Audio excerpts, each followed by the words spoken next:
It's the Ross Tucker Football Podcast. Oh, yeah, it is. But it's not just any Ross Tucker Football Podcast. It is a Finish Strong Friday. Already talked to my daughters about it. We finished the work week strong so we can enjoy the weekend. Little daddy soda time starting at 5 p.m. Eastern time today. And it's a Finish Strong Friday, so it's presented by winners. We like winners. I want winners. I want people that want to win. That's really what we're all about, right? We are the little engine that could. We're not one of these big podcasts from NFL.com or ESPN or even The Ringer or CBS. No, we are an independent. And so we need every single one of you, because you're awesome, to chip in from time to time in your own way, like Adam Parrish Christensen, who made a Facebook comment. It all counts, Adam. I am watching all of it. YouTube comments at youtube.com/RossTuckerNFL YouTube subscribers. I'll get to the YouTube subscriber shout out a little bit later in the show. The person that subscribed this week is going to get a shout out.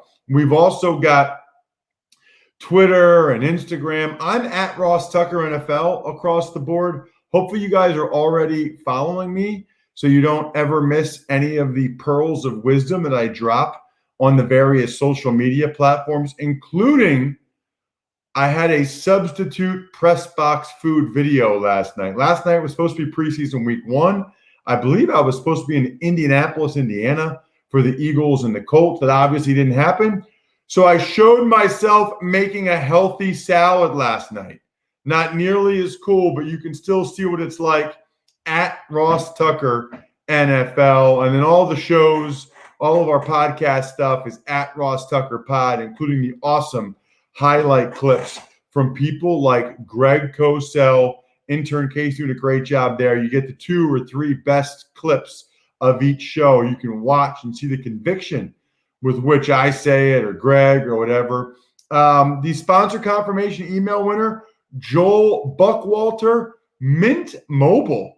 Wow, Joel, I haven't mentioned Mint Mobile in a while. Maybe they're still on the sponsors tab at RossTucker.com, but you took advantage of our code at Mint Mobile. You sent it in. Good for you. Thank you, Joel. Let me know, Adam and Joel, whether you'd rather have a signed picture or a signed card. Ross at RossTucker.com. Patron shout-outs today, Bob Ober. We got a new patron, Bob Ober. Welcome to the family. Bob, patreon.com/RTmedia. And I need to give a shout-out to the guy from Maine that sent me the spicy mustard from Maine. I can't find your email. I don't remember your name, but I want you to know I appreciate the spicy Maine mustard that you sent me. Next week, we're having maybe the coolest giveaway we've ever had. So keep your eyes and ears posted for that one. But right now, it's Big Show time. It's Greg Cosell. The Big Show. You know him. You love him. He joins me every Friday, occasionally on Thursdays. It'll be Thursdays during the season. You can follow him at Greg Cosell. That way you know everywhere he's doing work, including Fantasy Points, where you can get a discount if you use the code FEAST, which is awesome. Again, fantasypoints.com. All kinds of content from Greg there. Greg, good morning. As always, great to talk with you. Good morning, Ross. How are you today? You know what? I'm awesome because I'm talking with you. And we have both of our Cosells concepts. We might not even get into the second one. Came to us from Ryan Bredin, Bredin. Ryan plays tight end for St. Anselm, which is a Division II school in New England, in Vermont. He loves the show, wants to be a coach. His roommate's a football player at St. Anselm. He wants to be a coach. And they listen to every episode, but they especially listen to Cosells concepts because they want to be coaches. They love it. They talk about the episodes. He wants to dive into the air raid, which I think St. Anselm might run, and Taysom Hill types, which I think Ryan's body type at 6'4", 230 is kind of a Taysom Hill type. But speaking of tight ends, before we get into that, 2 huge contracts yesterday for George Kittle and Travis Kelce. And I guess I just want to start with your breakdown, because even though a lot of people consider them the 2 best tight ends in the NFL, when I think of them, I think of 2 different things. I think of different players. So, Greg, why don't we start with George Kittle and the type of player that he is? Well, you're right. They're different players. And my buddy Matt Bowen and I were talking about this yesterday, actually, when all this came about. They, in a sense, fit their systems perfectly. Although I will say that I believe that Kittle could play in Andy Reid's system, and I don't think Kelsey could do what Kittle is asked to do in Kyle Shanahan's system. I think Kittle is a twitchier athlete. I think that he's a tougher, stronger, more physical player. I think he has a little more functional mobility than Kelsey. I think Kittle is a tone setter type player with great receiving ability. People may not remember, but Kittle at the combine, his measurables were off the charts. His measurables were far better than O.J. Howard's. Kelsey, to me, he's a receiver. He's not a poor blocker, but he's a receiver. I wouldn't say he's as smooth and as fluid as Kittle, but I think he's really, really good at the top of his route stem separating. I think he knows how to use his body really, really effectively. I think he fits what Andy Reid does as a flexed player, whether it's in the slot or whether he's the boundary X, the single receiver on the backside of trips. But I think, as I said, that Kittle is in many ways a more physically tougher and more complete player who could play in any system. So much good stuff there. Just out of curiosity, how would you compare Zach Ertz and Travis Kelce? Because it feels to me like those guys are similar in that they're really talented receivers running routes. They're smart players. Neither one of them is Kittle in terms of run after the catch or blocking. How would you compare Kelce and Ertz, just out of curiosity? I think Kelsey is better run after catch. I think that Zach Ertz is a really, really good route runner, knows how to get open against both man and zone, but Zach Ertz does not give you a lot of run after catch.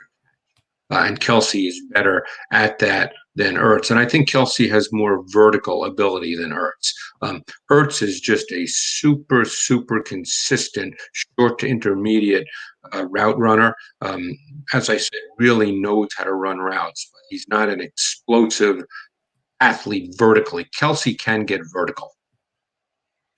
You know, when I think of it, and tell me if you think I'm wrong, the one thing that jumps out to me about Kittle, I don't know if you've ever seen him, Greg, in person. He's not nearly as physically impressive or physically imposing as you would think he would be for as dominant of a blocker as he is. You know, He wins a lot as a blocker with great technique, great feet. He runs his feet upon contact and persistence and finish.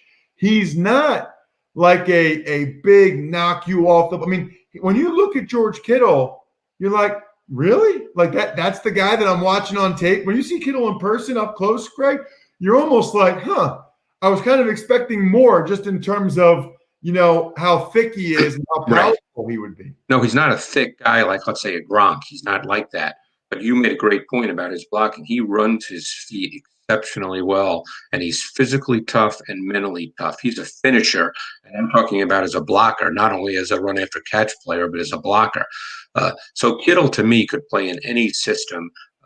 I mean, I just think of a game last year where he lined up in the slot, and I think it was Buda Baker who was on him, and he just ran a phenomenal route, and then run after catch was tremendous for about a 30-yard touchdown. So Kittle, to me, is the most complete tight end in that he could do anything you ask in any given system. It's kind of a funny transition, Greg, from talking tight ends to talking about the air raid offense. Where there's no tight ends. Yeah, that's what Ryan Bredin, one of our listeners that we love, wanted us to chat about. We do take, by the way, Cosells Concepts requests, although we only have a couple weeks left before we'll actually be breaking down games, which is extremely exciting. So we got a couple weeks left. If you want to send in a suggestion, ross@rosstucker.com or contact@rosstucker.com. When I just say air raid offense, Greg, what does that mean to you? Well, there's a lot there. This is not one of those simple things. So let's kind of walk through it a little bit, and I won't talk for too long. I'll let you jump in. The air raid at its core is a passing offense. Its principles, what became the air raid, really started with Sid Gilman, and then they went to Lavelle Edwards and Doug Scoville at BYU. And the premise being that if you can stretch the field, if you can allocate receivers across the field horizontally and at varying depths, that no zone defense can cover them. There's just not enough space. Built into that as well were man-to-man route concepts. So you're allocating receivers across the field at different depths, and then you're having man-to-man concepts within that. So theoretically, on the blackboard, there's no defense that could cover these particular route concepts. And there's specific route concepts, which we can get into in a minute, that are specific to the air raid offense. So when I think of it, and this is going to be overly simplistic, Greg, I think of 4 receivers, 1 back, or 5 receivers, quarterback in the gun, getting the ball out of his hands quickly. Not really the zone read option stuff, although I know some of these teams are implementing that. But I that's what I think of. I think of 4 or 5 receivers, quarterback in the gun, ball out quick. Well, a lot of this expanded over time. When it started, it was not in the shotgun, and it was not 4 wide receivers. Mike Leach, who's an air raid proponent, and obviously was on the staff with Hal Mummy, and then was obviously a coach at a number of different schools. His innovation was he went with 4 wide, he went with shotgun. There's different ways. Obviously, everything gets tweaked, Ross. So now we're at the point in an ideal air raid offense. We saw what Cliff Kingsbury tried to do to start the season last year with 4 wide receivers. And then as he saw what the NFL was, he had to make some adjustments and add some tight ends here. But at its core, what it's become is a shotgun offense. You're spreading the field. Your O-line splits, and you can speak to this, your O-line splits are theoretically wider, but that's tough to do in the NFL, so you have to be careful with that. But essentially, it's a passing offense where you're putting extreme pressure on zone coverage, and you have man-to-man route concepts. One route that's considered to be air raid, and I'm always leery because when I did the book with Ron Jaworski years and years ago and did a ton of research, a lot of things that people thought a specific coach originated, I would see that in tape that I was able to get from 20 years before that. So I'm always leery of saying, well, they originated this. But one thing that is clearly associated with the air raid is what's called the mesh concept. Everybody runs it in the NFL. It's basically 2 shallow crosses, one from each side, and the receivers cross each other. They literally could hold hands as they cross each other. That's a man-to-man beater concept, because if you're playing man and those receivers literally run right next to one another as they cross underneath, what do the corners do or the defenders do? It's very hard. So that particular route, the mesh concept, which everybody runs now, that's considered an air raid concept. So many things I can get into here, Greg. But, for years there were times where like Tom Brady would like to go empty, and he would like empty because it forces the defense to kind of show their hand and declare what they were doing. Is that not more or less a form of air raid offense when Brady would go empty and just kind of get the ball out quick going down the field? Well, again, when all this started, the air raid, that was not really the plan, in my opinion, because you weren't dealing with defenses that were quite as advanced and detailed and nuanced as they are now. I think the air raid was really established proactively as offensive deal. and with a way to attack any defense that you were going to face. Man, zone, blitz. I mentioned Mets. You have other routes that are considered air raid routes. And again, getting into the terminology, but this is what the air raid is. It's, they have crossing routes. They have the Y receiver runs the Y cross, the Y sail. Flood, which is in the NFL now, every team runs flood. It's a 3-level concept to one side of the field. You have a deeper route, an intermediate route, and a shallow route to one side of the field. That's called flood. It's a 3-level concept to one side. Everybody runs it. A lot of people associate that with air raid. 4 verticals. If you're in a 2x2 set and you run 4 vertical routes, that's associated with the air raid. So it's route concepts that theoretically can attack and break down zone and man. So you said something interesting when you said Cliff Kingsbury figured out what the NFL was. I'd like you to expound upon that. Well, keep one thing in mind, and then there's a lot of defensive coaches who I've talked to over the years who will tell you this. If you're going to line up in a true spread formation, okay, whether it's 4 wide or you go empty, you can pressure the quarterback. If you decide as a defense that you want to pressure the quarterback when a team goes in a spread formation, you can do that. And then what you do is you increase the tempo and you force the quarterback to get rid of the football. So it's difficult in the NFL to play that as your base foundational scheme. It can be part of what you do. No question that teams do it and are very successful with it. But it becomes more difficult. When you have 5 blockers, 5 offensive linemen, even if there's a back offset in the backfield, if you're going to get a linebacker who's bigger than a back running at him at full speed, that becomes a tough deal for a back in the NFL. So it becomes tougher to run true spread. Everything has to be quick, everything. And in the NFL, you're trying to create explosive plays, and explosive plays come usually with passes that are a little further down the field. So it just becomes a little more difficult to run that as your base approach. I remember speaking to an air raid coach a number of years ago, and he basically told me that the quarterback didn't have much to do at all with protection. He didn't need to understand all the nuances of defense, because all you're basically doing is throwing it based on the route concept, which of course, is the quarterback, to the first guy that chose that's open. You're just throwing it to that guy. And a lot of people call that pure progression. You're not really working off the defense. You have your first read, your second read, your third read. First read's open, you throw it. He's not open, you go to your second read, you throw it. It doesn't matter what the defense is. You're just throwing it based on who's open.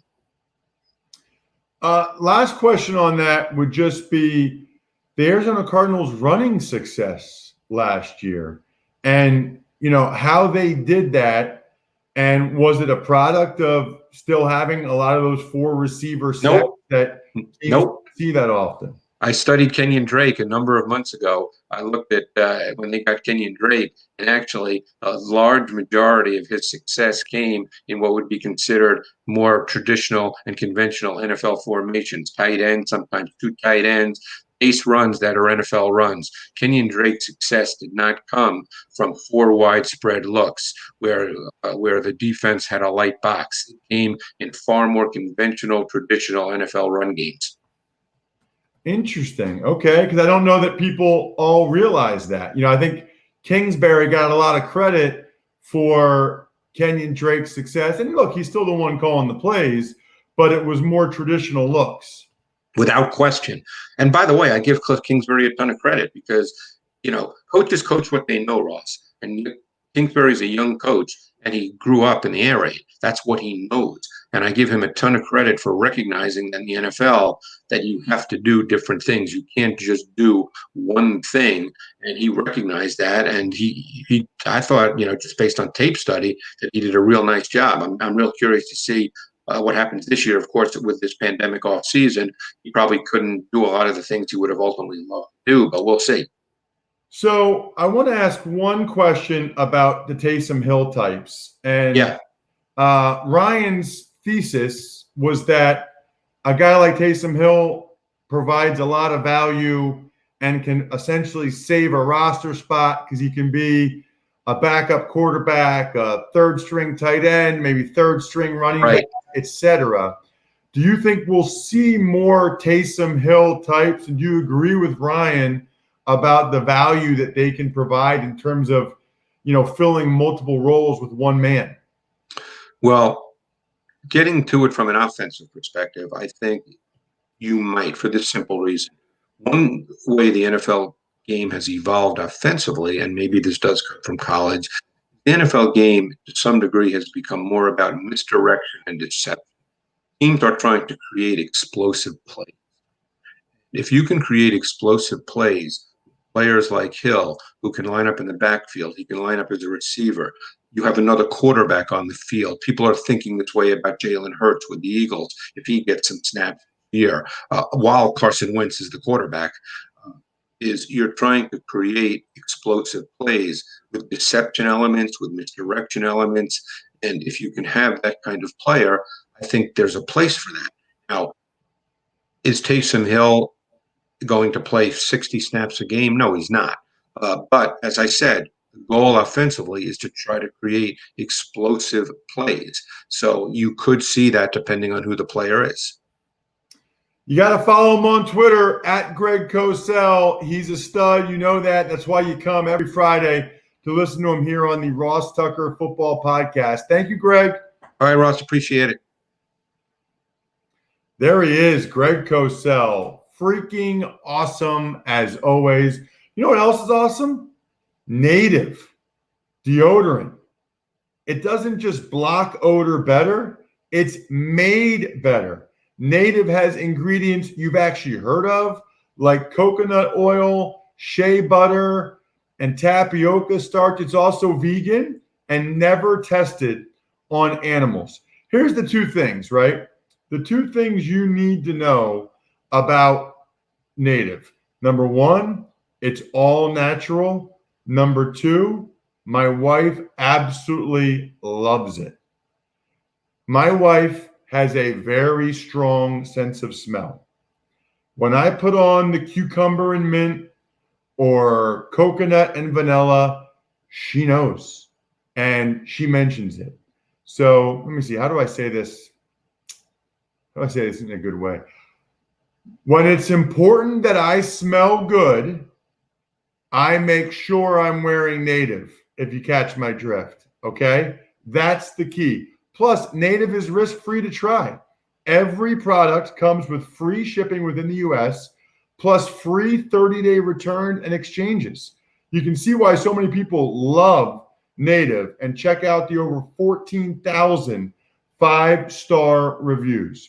Do what I did. Make the switch to Native today by going to nativedeo.com/Ross or use promo code Ross at checkout and get 20% off your first order. That's nativedeo.com/Ross or use promo code Ross at checkout for 20% off your first order. Tuck's Takes. Morning, Ross. Let's start today with the Kittle and Kelsey deals. Your thoughts? Well, financially, George Kittle gets $15 million a year, 5 years, $75 million. He was going into the last year of his rookie contract. I mean, he made peanuts, NFL relatively speaking, over the last 3 years as a fifth-round pick. So, for him to get $15 million a year is huge. He got $30 million fully guaranteed at signing. The most any tight end had gotten was Austin Hooper at $18 million fully guaranteed at signing. So if you look at the high watermarks with Hunter Henry or Hooper's average per year being $10 million or a little bit more, and the $18 million at signing, Kittle got way more. But I got to tell you, I kind of feel like he's still underpaid.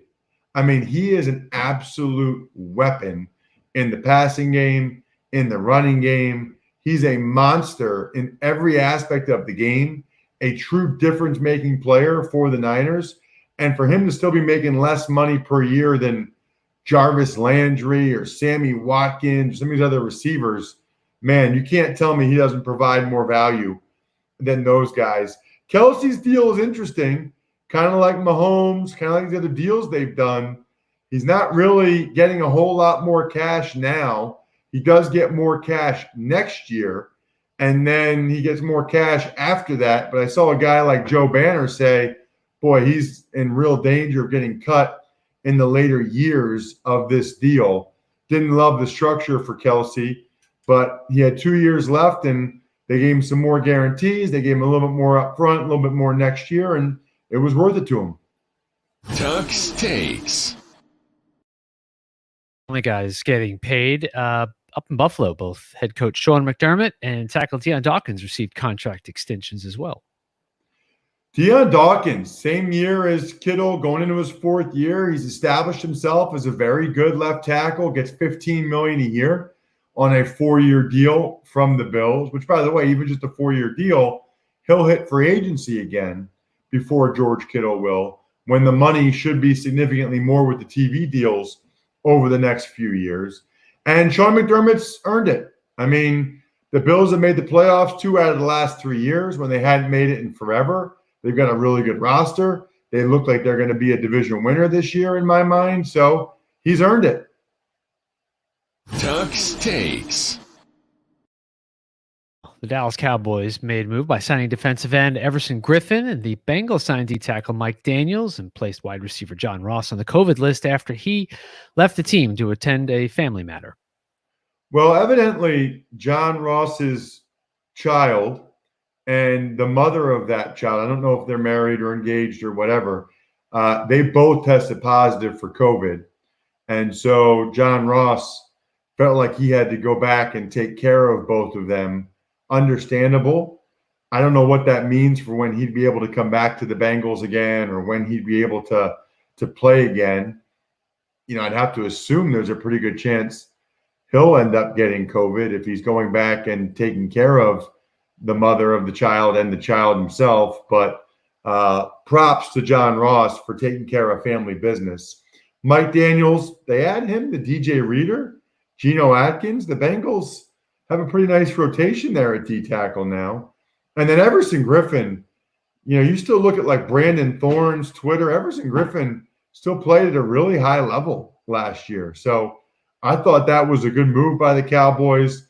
You never go wrong investing on the D-line, and to have somebody opposite DeMarcus Lawrence, he can even bump in at times. I thought that was a huge move by the boys. Tuck's Takes. Of COVID, the NFL, after 110,000 tests, less than 0.5% positive rate so far. Other news, Seahawks cut rookie Kima Siverand after he tried to sneak a woman into the team hotel. And sad news, legendary line coach Howard Mudd passed away after a motorcycle accident. So I'll go reverse order. Howard Mudd, an absolute legend. You said it, Bri. I have so much respect for him.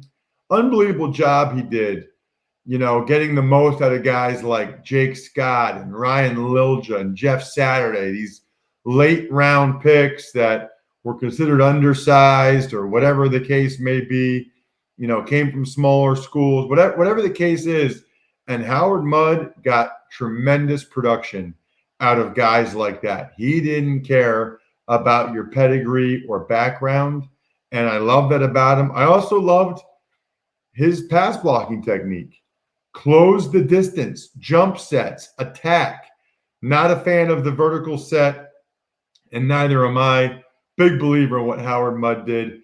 Sad to see him go. I actually spoke to him or had him on the show, I think, when his book came out, his O-line book came out.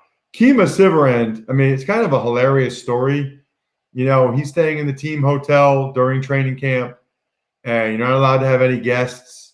He had a female friend, I suppose, put on a hooded sweatshirt, a hooded Seahawks sweatshirt, so that they could come in the building and try to be disguised, come in the building with him. It did not work. They caught him on video, and they cut him. So that was his chance, and he'll probably never get another one. So he'll probably regret that the rest of his life. I joked on Twitter at RossTuckerNFL that, I don't think the Seahawks would cut Russell Wilson if he tried to sneak his wife, Ciara, into the team hotel. And what's amazing about that to me, Bri, is all of the people that were like, oh, really going out on a limb there? Of course they wouldn't. Yeah, they probably wouldn't, but Russell wouldn't do that. Guys, I'm kidding. Get a grip. Of course they wouldn't cut Russell Wilson if he tried to bring his wife into the building. We never would have heard about it. They would have just said, hey, Russell, don't do that again. Okay, I won't. It's unbelievable. Twitter really does need a sarcasm font.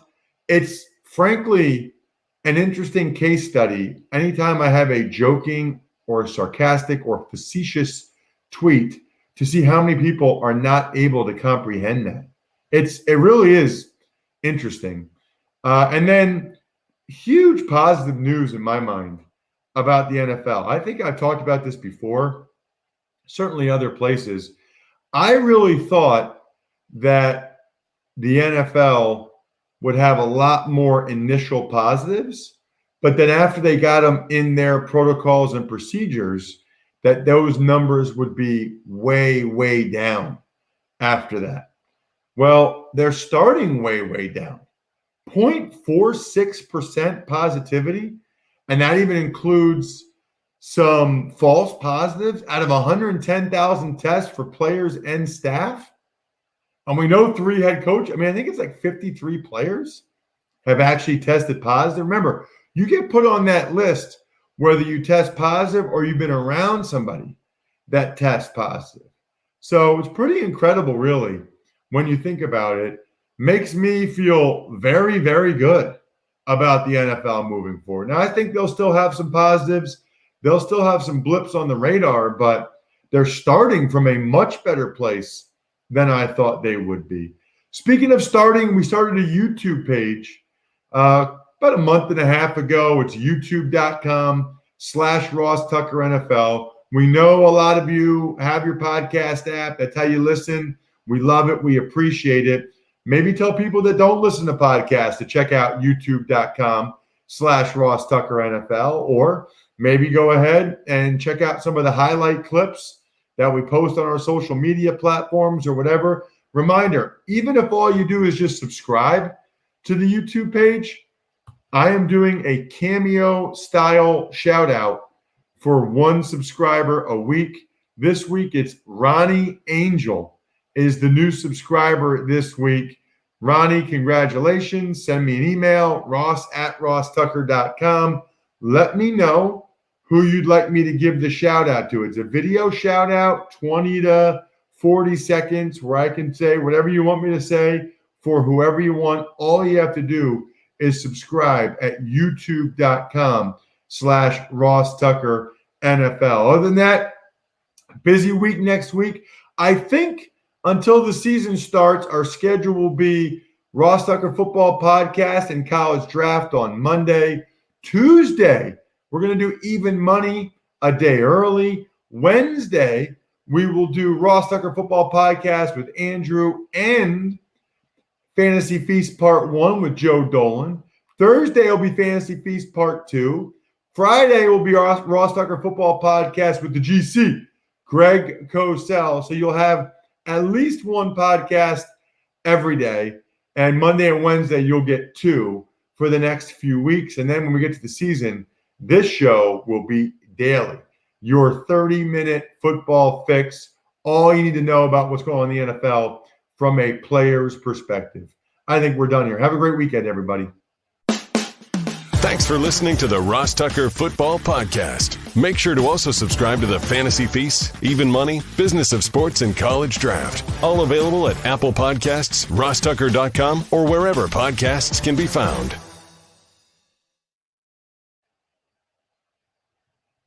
And Ross, we forgot one thing. What do you say at the end? DynastyFreaks.com and PizzaBoyBrewing.com. You never know when we're going to give you that shout out, we promise you. Now I think we're done here. Again, bye. You can leave now. See ya.